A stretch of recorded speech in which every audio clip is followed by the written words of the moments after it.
Hey, laisse-moi t'expliquer en quelques minutes pourquoi tu ne devrais pas acheter l'action Tesla. On ne va pas se cacher, si les voitures électriques se sont démocratisées au cours des dernières années et aussi rapidement, eh bien c'est grâce au génie d'Elon Musk. Ce milliardaire américain ambitieux propose des produits et des services qui révolutionnent le monde d'aujourd'hui, mais aussi celui dans lequel nous vivrons demain.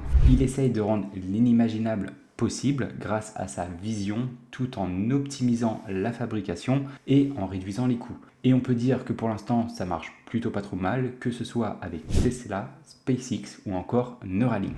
Pour être monté récemment dans la Tesla d'un de mes collègues, j'ai été agréablement surpris par l'ergonomie du tableau de bord ainsi que par les différentes fonctionnalités qui permettent d'améliorer l'expérience du conducteur ainsi que celle des passagers. On s'aperçoit rapidement que la voiture est pensée pour être la plus agréable possible et qu'elle pourrait facilement s'intégrer dans un écosystème beaucoup plus large et optimisé, un peu à la façon d'un Apple.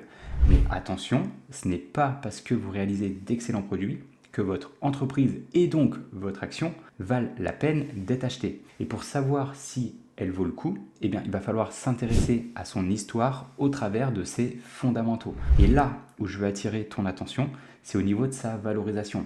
Regarde bien, un price to sales ratio qui est proche de 9. Cet indicateur, il prend tout simplement la capitalisation boursière et il la divise par son chiffre d'affaires. Ce qui veut dire ici que Tesla s'échange 9 fois son chiffre d'affaires. C'est tout simplement énorme. Les autres constructeurs automobiles ont un PSR entre 0,25 et 0,8, ce qui veut dire que Tesla est 11 à 36 fois plus cher que ses pairs. Certaines personnes me diront dans les commentaires « Non mais Max, t'y comprends rien, Tesla ce n'est pas qu'un constructeur automobile, c'est une entreprise de la tech, donc c'est tout à fait normal d'avoir un PSR aussi important. » Alors déjà, environ 80% des revenus de Tesla proviennent de la vente de véhicules. À partir de là, tu es officiellement classé dans la catégorie des constructeurs automobiles. Et si vraiment tu étais une entreprise de la tech, alors comment se fait-il que ta marge brute ne soit que de 17% alors que les entreprises dans ce secteur ont des marges comprises entre 60 et 80%. Certes, Tesla propose des solutions de production et de stockage d'énergie ainsi qu'un logiciel de conduite autonome qui ont des marges plus importantes et qui croient à un rythme plus soutenu que la vente de véhicules, mais jamais Tesla ne sera en mesure d'obtenir des marges brutes équivalentes à celles des entreprises de la tech. Si on continue maintenant dans le volet de la valorisation, un PER de 121 et un PCF de 241, moi personnellement ça me paraît excessif. Je suis prêt à acheter une action avec un PER de 200 si sa croissance est soutenue et que ses marges sont relativement conséquentes. Si on regarde les prévisions des analystes, ils s'attendent à ce que le chiffre d'affaires progresse à un rythme annualisé entre 15 et 20% et que le bénéfice par action triple en 4 ans. Donc ça représente quand même des croissances exceptionnelles. Et en plus, les marges de l'entreprise s'amélioreraient et atteindraient 12,5%.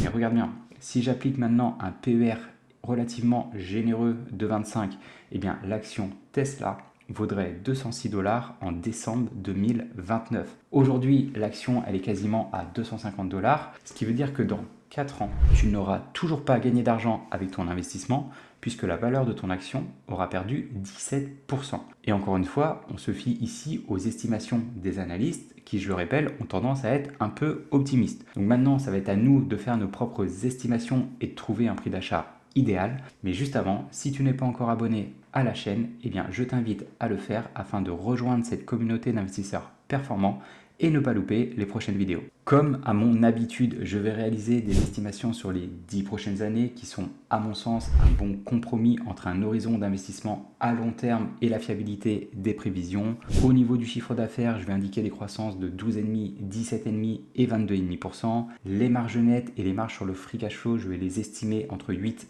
et 20%. Comme tu peux le voir, à ce jour, Tesla n'a pas réussi à avoir des marges de 14 ou 20%, mais je pars du postulat que les services qui ont des marges plus importantes que l'activité de vente de véhicules vont occuper une part plus importante du chiffre d'affaires, ce qui va avoir pour effet de booster les marges globales de l'entreprise. Ensuite, je vais attribuer un premium à Tesla car du point de vue des fondamentaux, Tesla est de bien meilleure qualité que la plupart des autres constructeurs automobiles, donc entre 22 26. Et pour l'instant, je ne vais indiquer qu'un rendement de 9% qui correspond au rendement du marché et donc à la valeur intrinsèque de l'action. Actuellement, les estimations moyennes ou hautes justifieraient son prix actuel. En revanche, si les estimations basses venaient à se réaliser, dans ce cas, tu aurais un rendement annualisé négatif de 2,5%. À première vue, tu pourrais penser qu'il s'agit d'un prix intéressant, mais je tiens à te rappeler que j'ai été généreux sur les estimations et en particulier avec les marges que l'entreprise n'a pas encore réussi à réaliser. Et en plus, ici, on ne s'est fixé aucune marge de sécurité.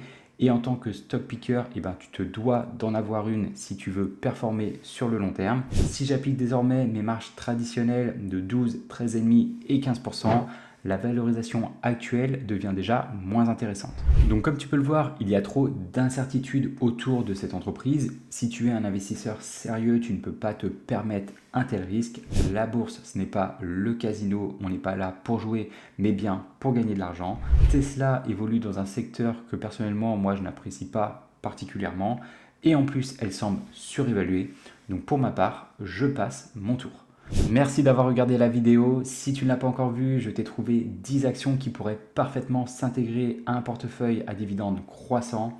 Dans tous les cas, nous on se retrouve dans une prochaine vidéo. Ciao!